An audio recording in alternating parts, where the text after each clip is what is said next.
Oh, they brought you. They got you a seat here too.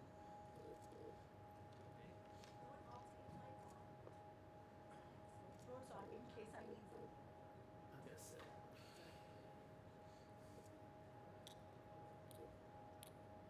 think they thought. I guess Tim was gonna sit. I guess. All right, but he may not. Well, he's gonna run. So where are you from? Yeah.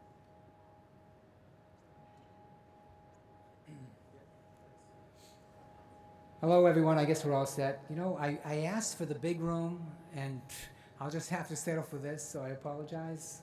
No one got that joke. But so my name is Tim Scannell. I'm with the CIO Executive Council. And today we're going to talk about IoT, but we're going to have the perspective from the enterprise, from IT leaders who are dealing with technology in the trenches and practically applying that technology so that it has a positive ROI. But before we begin that, and before I introduce the panelists, I think I should sort of set the stage and talk a little bit about some of the concerns in general in the enterprise, in IT, and a lot of them apply to IoT as well. There are our panelists. So some of the top concerns in the enterprise are on the screen. I'm not going to run through them, but managing the infrastructure. One of the things that we do at IDC and IDG is we talk to a lot of IT leaders, and we come out with, especially IDC, research reports. But at IDG, every year they do a State of the CIO report. They talk to a lot of CIOs, mostly in the United States, but globally as well, maybe 600 or 700. And they always come out every year, and it increases every year. They ask, how much time do you want to spend on innovative activities? You know, dealing with emerging tech and doing some really interesting stuff that is driving digital transformation. And I think last year, we're in the process of fielding the survey for 2020. Last year, close to 80% of the CIOs, the IT leaders or directors, said, we want to get more involved in innovative activities. But when you ask them, well, okay, how much of your time is actually spent up in functional activities, maintaining the infrastructure, most of them say, oh, about 76% of my time. So you can see there's a disparity there. More and more of their desire is to be more innovative, and they set up all sorts of innovation councils, and they deal with emerging tech, and IoT is one of the things they deal with. But the infrastructure, keeping the lights on in the IT organization, because it's so important to the business itself, is the primary objective. So this is what we're showing here. They worry about scalability and integration, risk management, security, obviously, business continuity, making sure that it's always on for the business, because everyone's known about some outages in Facebook or Netflix, and when an outage happens, it's an inconvenience to us, but it means lost revenue to these companies very quick, and a lot of lost revenues. Rapid deployment, there's a lot of development happening within the enterprise, so rapid deployment is very important as well as relevancy to the business, which is more and more important, and that's something that reflects in IoT as well. Technology is not just something that is restricted to the IT organization. Now it's throughout the business. In fact, in the old days, they used to say whoever has the most money wins, and then whoever has the most data wins, and now they're having a problem managing the data. But now it's really whoever has the most relevancy with business, whoever can apply technology solutions to the business the best is the company that has an edge out there. Everyone's in the cloud. It makes more sense financially. It makes more sense in terms of security because you have an outsourced cloud vendor taking care of security worries and upgrades, which can be very expensive. But there are also, concerns there are ensuring the application performance is up there. A cloud provider will guarantee reliability and uptime, but they don't guarantee the data. That's your worry. They're the pipeline, and if the pipeline goes dark, then they'll solve that problem. But the data is yours, or it should be. They want it. There's a movement right now to reduce the number of vendors, to manage these cloud vendors better because it's getting very expensive. It's getting complicated, and a lot of these vendors don't act as partners. They're vendors. They want to sell you something. They want to upsell, outsource services. So that's something that reflects on IoT as well in terms of vendors not really acting as partners And with IoT, you really have to know the business of the person you're selling that to. Security is always the top concern. Any survey we do, any survey IDC does, security is number one across the board. And it's not, and if you look at the figures, one of the disparities is that in terms of the percentage of budget spent for security, it's gone down a couple of percentage points. And you would think, well, they're spending less on security because this is a more secure world, right? That's wrong. What they're doing is security is becoming a part and parcel of every aspect of technology. No matter what you buy, there is some level of security involved with that, so the cost of security is being spread across the board. And if you see some of the figures here, this is an IDC survey back in August they did of European enterprises. 74% were worried about ransomware, 43% suffered ransomware, and malware, 42% were impacted. Malicious insiders, people within the organization, 33% experienced an incident. So again, with IoT, with so many open windows and doors, this is a major concern. It's something that increases the possibility that all these things will happen, so you have to be very aware. Personal privacy and data protection. 2 years ago, GDPR was enacted in Europe, and companies in the United States have to step in line because these are global companies. What are you doing with my data? Why are you collecting it? How are you disposing of it? I own my data, and that's the end of the story. And by the way, you'll be fined if you don't stick to these regulations. So privacy concern is very important, and we have someone from the healthcare industry who will talk a little bit about that. In the U.S., they're moving toward uniform data protection policies and privacy policies, more robust audits. Right now, most of the security audits we have are after the fact. Something happened, let's go back and see why it happened. We have to be more proactive in that, especially with IoT, where we're dealing with real-time information flowing in from a lot of different points. And also building employee awareness. Let's face it, security is a pain in the neck. Ask me to authenticate my password and that code that's sent to my smartphone one more time, and I'm walking out the door. So there's a thin line between personal privacy and of employees and making things easier to use. And of course, enterprises are concerned with innovation, because as I said in the beginning, digital transformation, this is one of the drivers of digital transformation, is innovation, and not building an innovation lab and people using Legos and thinking they're real smart. Really true practical innovation. And sometimes these are small projects that you think don't mean a lot, but they do mean a lot because they solve little problems that could become big problems. Augmented intelligence, I really don't like the term artificial intelligence. I think it's a buzzword that's been around a long time. And it's sort of a misnomer now. I think augmented intelligence is more accurate today because artificial intelligence is not going to replace people. Machine learning may take over mundane, repetitive operations, but the people who are stuck with those before will be reskilled. And augmented intelligence means that AI technologies, which are enablers, will work hand in hand with the people and make the jobs easier and even more secure as they're going along. And then the other things down there, business intelligence probably being the most important. And these are just some things that were collected by IDC again in terms of changing in workforce structures. We're at the point now, and again this is important to remote sensing and what we're doing with data, that the whole workforce is changing. More and more people they're not really working remotely, they're working smarter, and office spaces are getting smarter, they're using technologies, they make better use of their time. The influx of data that comes from IoT devices is useless unless you can make sense of that data and turn it into business intelligence. One of our members of the CIO Executive Council is the Johnson Propulsion Laboratory, and they're about to put a new Mars lunar rover launching in July, and they're working on a Mars mission. Pretty exciting stuff, but they're sitting on a pile of data that they get constantly from all these survey probes they send up that they just can't sift through it. They call it dark data, but they can't throw it away because somewhere in there's an important needle in that haystack that they have to make sense of that's going to just be the answer to the universe. Why are we all here?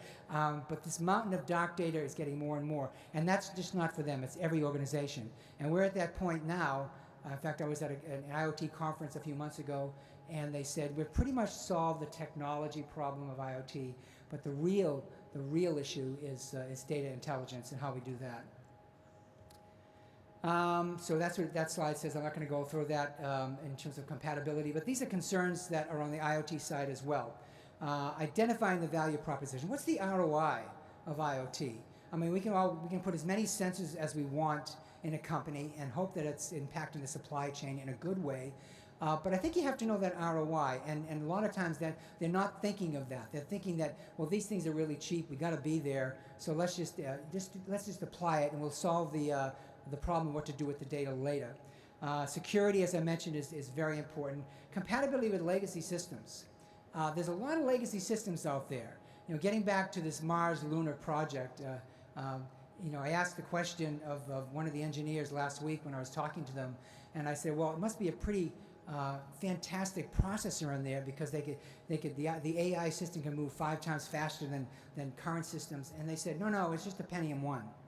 And I said, what, you didn't have the money to go with the Pentium 2? You know, what's the problem there? And they said, no, up in Mars, there's so much radiation that fancier or more powerful processors just won't function. But the Pentium 1 is at that edge where it does process. So it's a legacy system for them, but in the enterprise, we're dealing with massive legacy systems. We're dealing with technical debt, which if no one knows what technical debt is, it has nothing to do with money.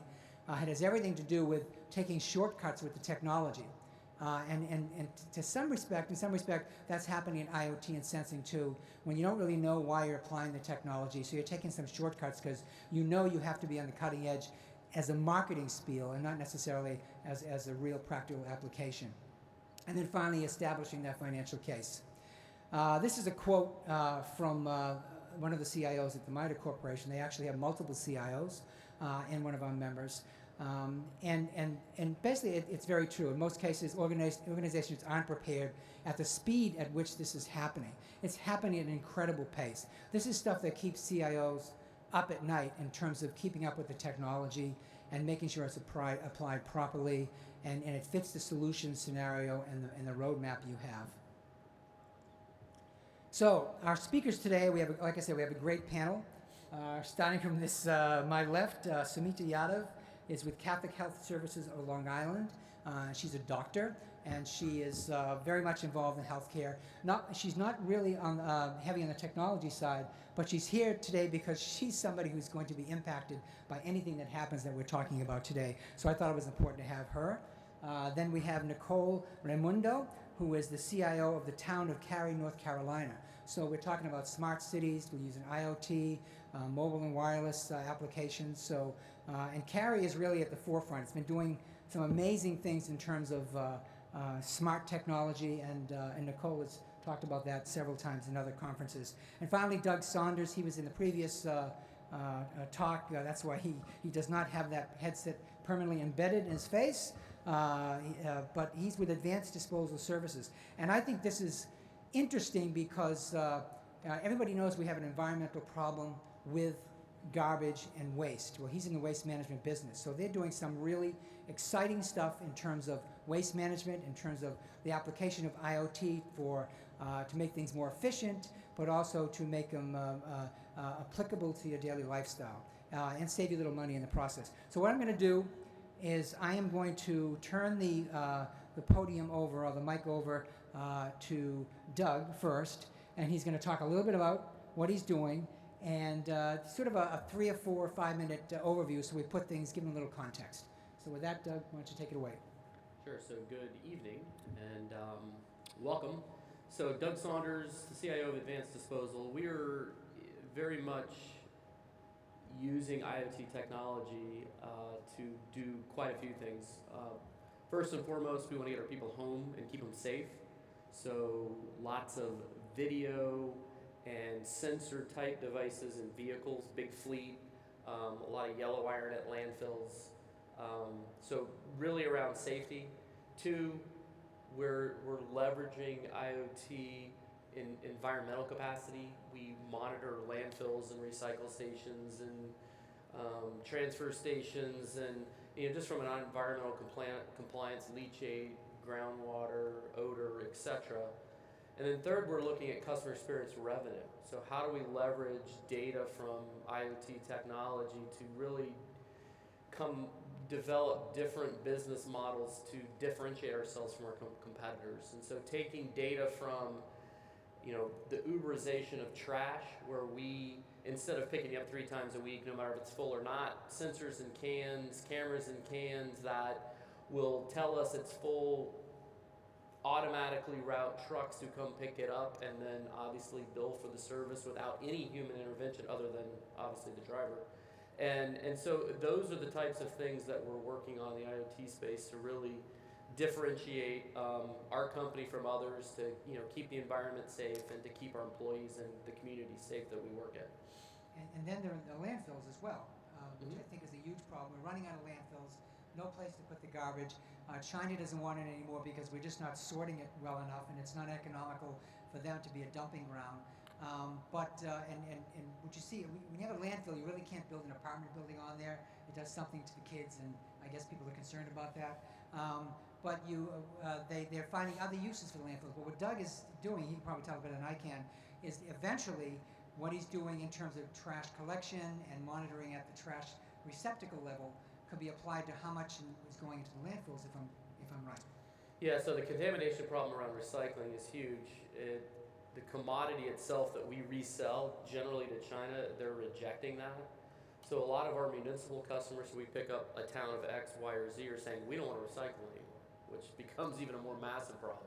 So how do we use technology to look at the load that's getting inside the recycle center? So if we've put cameras inside, we educate, number one, but then you put cameras inside these containers, and it actually will come up with a score based on the material that goes in it. So if it's all cardboard and someone's dumping wood in it, we'll put a score on that load and charge you. The worse the score, the more you're going to pay to get rid of that. So there's some incentive to keep it clean.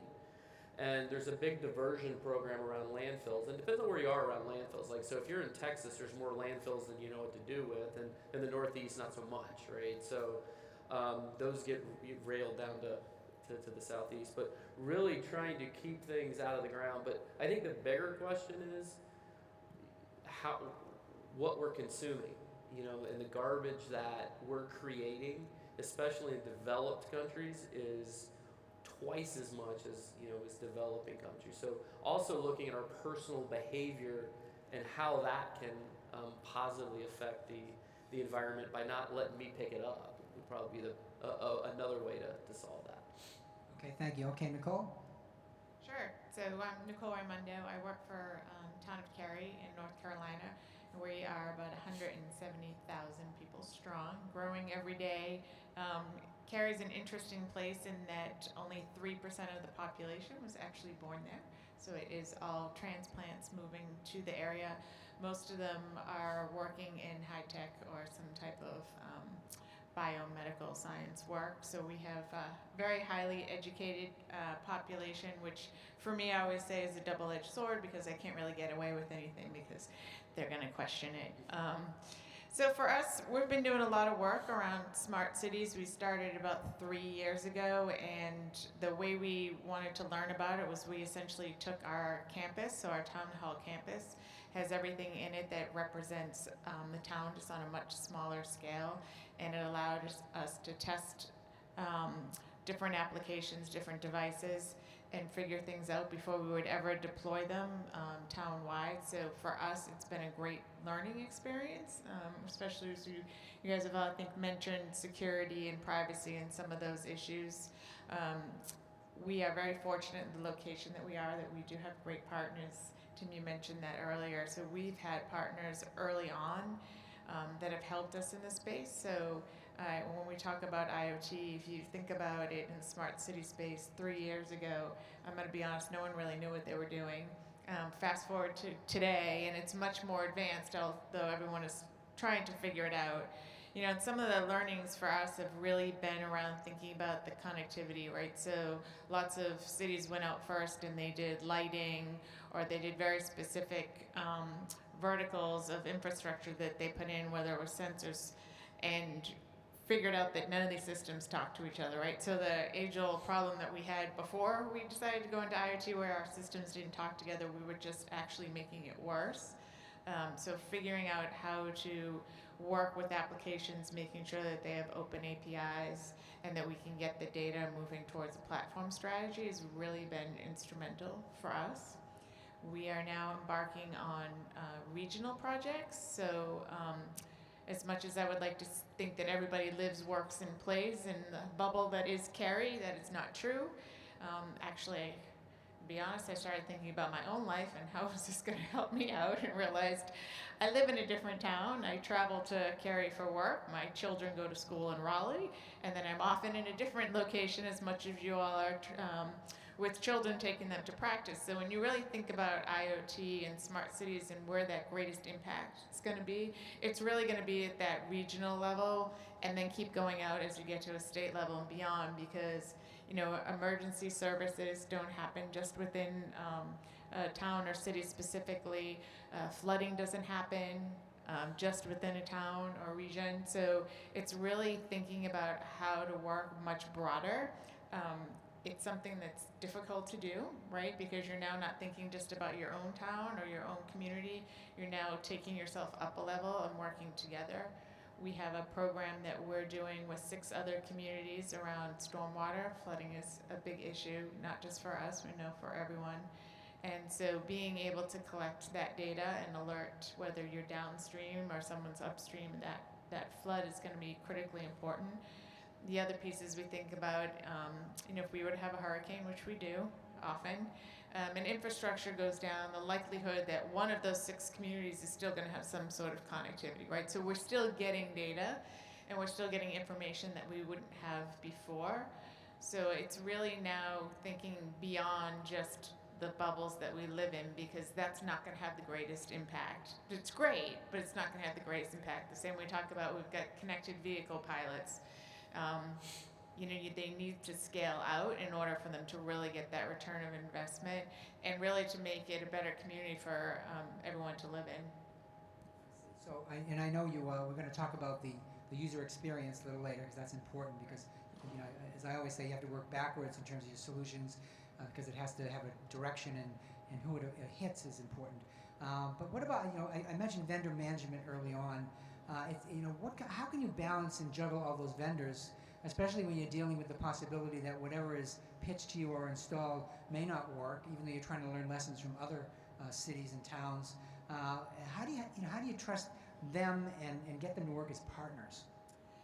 So like I mentioned, we are fortunate in the area that we live in, but like everybody else, we've got a whole bunch of systems that don't talk to each other.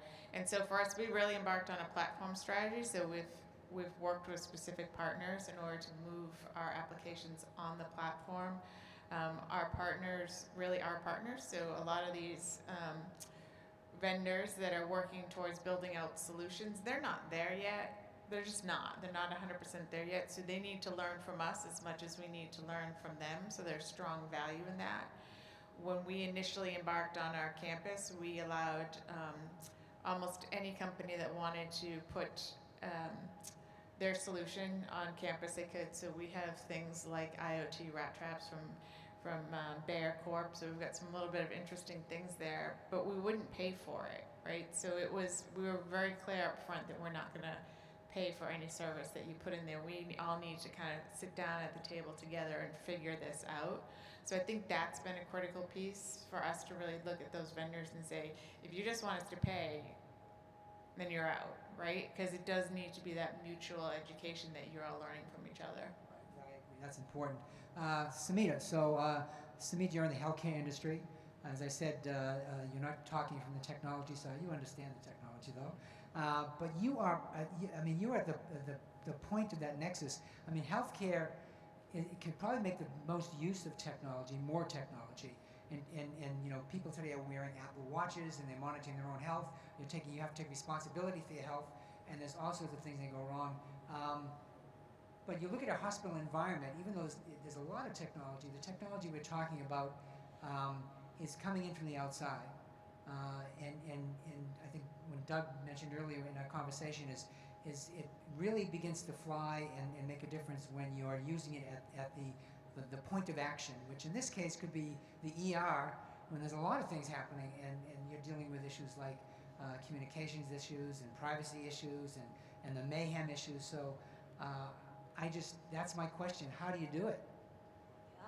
So obviously we've made it clear I do not represent the tech side, but I do represent the healthcare side where we are using all the technology that is being built by everyone and just being thrown at us. And again, not just for me, most healthcare professionals come in and they're trained clinically, so that's their expertise. Technology really is not their expertise, so they really are not equipped to handle whatever is thrown at them. It gets quite challenging. So far, the innovation that has happened clinically is where all the clinicians are focusing on. What's the newest approach of taking care of something? That's their thinking process. So it's not so much yet in terms of what technology is available and let me figure out how that technology could be used to benefit me or my patient or my workflow. Healthcare traditionally has been quite resistant to adapting or accepting technologies. It's changing slightly, but at a very slow pace. Recently, we've started using some technologies such as remote monitoring, especially for a pilot that I mentioned earlier for congestive heart failure. It is one of the most challenging things to manage, and it is quite prevalent. There are too many patients out there, and it is a chronic condition that continues, but no one has figured out the solution of how to even manage. So we are just embarking on our pilot where we are using remote monitoring. We're bringing patients in, getting them engaged in their own care process so that they own a piece of their care. While they're at home, they're able to measure a couple of things, including their changes in weight, which is an important indicator. And then remotely, that information is transmitted to our team of clinicians, nurses, or whoever it might be on our end that can escalate it to the physician. And if done correctly, it can give us an opportunity to help manage patients in their own setting and also bring down the cost of management of care. But again, it's challenging because it has a little bit of a subjective bias, who's measuring what and how they're doing, so it must be consistent and it must be in a way that the data can actually be interpreted rightfully and treatment can be prescribed based on whatever it might be telling you.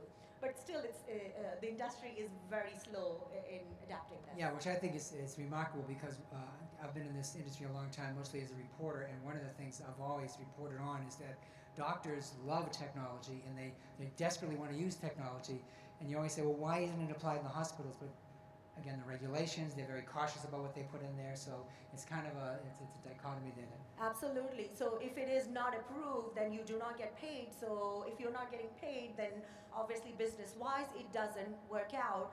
And then financially, it becomes a huge obstacle convincing the CFOs or whoever the executive team that this is something that should be used. But again, even beyond that, other industries have significant implications if something doesn't work out well. It might be costly or there might be efficiency issues. But healthcare is different because lives are at stake. So the risk is so much higher that just experimenting with something easily is just not in the DNA of the healthcare team in general. So that's why you see. Yeah. So your major concern is it's a mission, really a truly mission critical application, and a lot can happen. And failure is a serious failure. Yeah, you have to pass a lot of obstacles before you can justify just even a trial phase for something, and then you actually have to succeed in that for it to be accepted and for others to actually do it at a scale that it ends up being something successful. So years ago, a little thing came, Google came along, and all of a sudden we have all these Dr. MD and MD sites, and I know I'm one person that before I go to a doctor, I'll interrupt him and say, I Googled this, and this is what I think is wrong with me. And at one point, he actually walked out of the room. He was so upset, but he got over it. thankfully. But as you ask people to take more responsibility for their healthcare and more devices are there monitoring it, are you just setting the stage for just a huge conflict down the road? So it's very interesting that you bring up this point, and there are mixed feelings about it. It is good to have an educated and informed patient. However, it becomes a little cumbersome because websites alone are not able to give you the full depth and breadth of whatever the knowledge is based on which the physician might be coming up with whatever the diagnosis or the treatment is.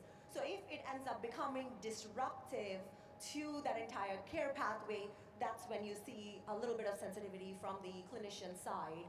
But if it is an engaged patient that actually is going to listen and then collaborate with their clinical team and follow through on whatever that treatment is, then the compliance rate is much higher, the patient satisfaction is much higher, and then it can be argued that they would have less readmissions or less need for revisits because they're taking such better care of themselves. So it really depends on what the approach is. Okay, thank you, doctor. I feel better already. I'm still going to Google, though. Doug, a study conducted by Cisco a few years ago noted that 74% of enterprise organizations polled said they failed in their IoT initiatives. This is early on, it's the early stages, but they said they failed because of human factors involved in IoT implementation. So you're in an industry where, I mean, nothing gets closer to a human than a trash receptacle and me running out on a Monday morning to beat that truck or risk missing it, the collection. Tell me a little bit about that. How are you monitoring that, and how is that impacting your decisions in terms of IoT strategy? Should I ignore this EKG on this Apple Watch? Don't. Okay. I run that thing all the time. As long as the alarm doesn't go off. I'm like, I'm good. I don't think a doctor is in the house. Yeah. I mean, to back to that point, failure is good. I mean, that's exactly how you perfect. I think in our world, trying to put sensors on 16 million containers, for example, with a cost, say, 10 years ago of what these sensors were is pretty prohibitive. So a lot of the failure in our world came from there's no ROI because it costs so much. Well, that's changed. So now we have the ability that the technology prices have come down. It's been refined, it's better.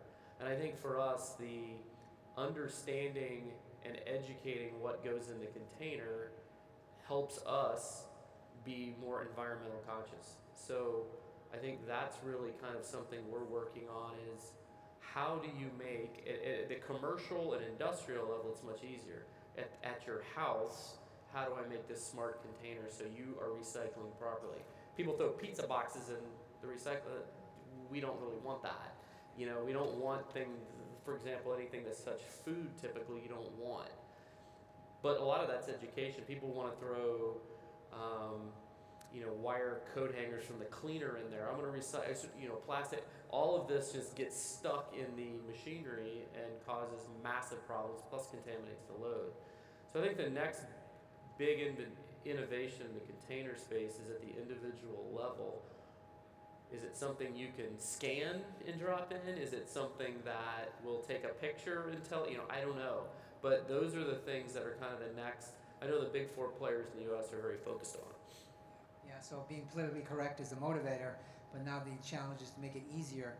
Like you said, maybe in putting some sort of a barcode on the trash itself that it's scanned and you don't have to sort these things, or it makes it easier to sort these things. And Nicole, so it sounds like Doug has to educate people, build awareness, and build that culture of concern in terms of IoT implementations. Here you are on a city level.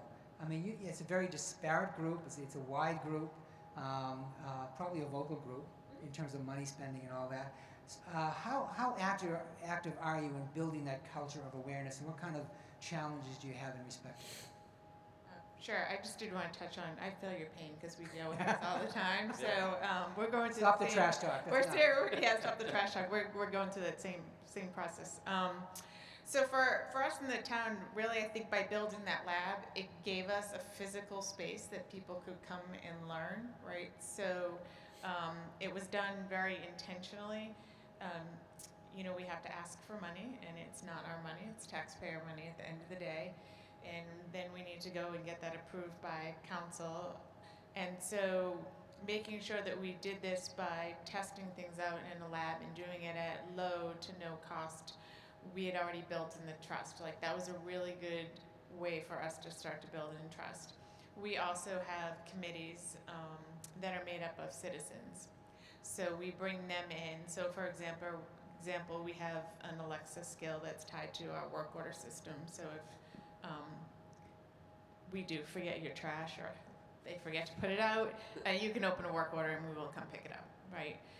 But we actually gave these committee members, we gave them little echo dots and said, go test it, right? So we're working with the community to build that trust and get them buy-in and feedback before that we ever deliver a service. We also work with our educational institutions, so we're very lucky to have phenomenal education institutions around us, as well as nonprofits that work with startups that run accelerator programs. So I often talk about, as a CIO, especially in the public sector, it is critically important that you get out of your office and you start visiting the companies in your community, the educational institutions in your community. The educational institutions are critical for grants. So we're just fortunate enough to land a grant for $24 million around testing 5G and drones, but we did that with NC State, and it's a partnership. You need that educational institution. So I think for us, it really is about getting out, learning your community, learning the companies that are in your community, because let's face it, it's their base, right? Their workers that are living there, so they have a vested interest, right, in making traffic better, right, making the roads better, making it a more pleasant place to live, work, and play. But it is work. You really do need to get out and pound that pavement. So it sounds like you need a slogan for like IoT for you and me, Town of Cary. Exactly, I like it. Build awareness, because I think you're right. The incentive there is it's making your work style, lifestyle better and more fluid, and that's the whole thing. Do you think that IoT is an enabling technology? Is there some confusion in terms of what type of technology it is? I mean, right, I mentioned artificial intelligence before, and there's a lot of misconceptions. So I think probably people or companies are a little more careful now about the promise of IoT, but it's still an emerging technology. So how do you temper that? So I'll share this example. I mean, I am the CIO. I do love IT, right? Or I wouldn't. Yeah, everything's your responsibility. Right? It is my responsibility. But ultimately, that's not really where the project and the work is coming from, right? Because when you think about it, it's intelligent traffic systems. Well, that's the traffic management department, right? And we've just heard about, the garbage collection and recycling. That's a different department. That's our public works. So for us, we've been on this kind of campaign that we are going into each department and we kind of educate them on the art of the possible, right? Think about how you do your work. Think about what if you had the ability to get information quicker? How could you make better decisions, right? And then you start talking about, well, this is what a sensor could do. This is what if it was connected to this network, right? And then connecting them across the organization. So it's department to department, right? So they're not these siloed. So for us, it's really thinking about projects. I like to say, we all have a smart device and you have on a smart watch, but in a year from now, 2 years from now, it's just a device and just a watch, right? I think the word smart is going to just go away. And by the way, I will be very happy when it does that, because I do not like the term smart cities. Most people know that. I think that building a connected community is much better because it talks about people and data. So I think when we talk about projects and works that we're doing as we go forward, they're not really smart, right? There's just a new way of doing work more intelligently, far more automation. So it's really going to be about automation and better decision making. But the moment you can go into each of the departments and share with them how it can benefit them, you start to see these light bulbs go off, because it can't come from the IT department. They know their business best. We're just trying to help them and enable them with the technology that can solve problems for them. Okay. Actually, if I may also add, even for healthcare, that is one of the biggest challenge, because even though it's meant to enable, it doesn't really end up enabling. It only ends up making the workflows much more cumbersome for people who did not have that time to give to begin with. And the reason why they wanted to adopt it is to make their lives easier. So if that can actually be accomplished, probably healthcare would be more receptive to adopt But is it. that happening because they're not putting enough thought into it before implementing things? I mean, doing a pilot project is fine, or having an innovation lab is fine, but to go off and I mean, like I said earlier, a lot of these things were launched and they fail. Is not enough thinking being put into this? Yeah, or the right people are not being brought in at the right stages. It's gone too far along, and then it's fixing whatever has happened and is probably not working, rather than trying to have it from the start with right input. And then that becomes challenging, and then you lose everyone along the way. And then once you lose them, then no one. It's much harder to bring them back. To Depends on your Yeah. bureaucracy level. Right. Yeah, and I mean, I think your point is perfect too, right? So when department goes out and they see this really cool new technology, right? Whether it's an app that can help with the connected vehicles and whatever it may be, tell you when their school bus is coming. They may just purchase it because it's this cool factor, but then they realize there's no way to get the data out because there's no open APIs, right? And the value of collecting that data and what it means and how to secure it. So a lot of times they're just looking at the solution, and that's where, like you said, they just go too far, and then you've got to back it all, and it's like you got to undo everything. Right. Yeah, it's a question of getting the business intelligence from all this thing, and maybe they're not putting enough thought into that. Correct. And They don't know what they don't know. Yeah, you don't know what you don't know. And Doug, from your standpoint, I'm thinking of a company like 23andMe, and everybody thinks they're in the business of finding your long lost sister that you didn't know was there all along. In reality, they're in the business of selling information. So they've taken that information and they've launched a business on top of that. And that could be the potential of IoT as well, whether it's a city level or it's trash collection, waste management, or at the hospital level, is what you do with that data.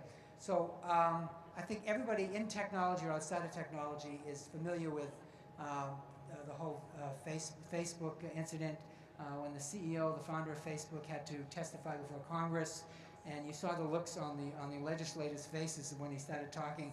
They didn't have a clue about 80% he was talking about, and he took advantage of that, which probably wasn't fair.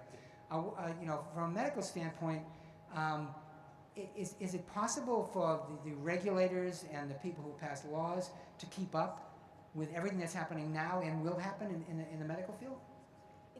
I think it's very hard for anyone to, including me, to keep up with everything that is happening.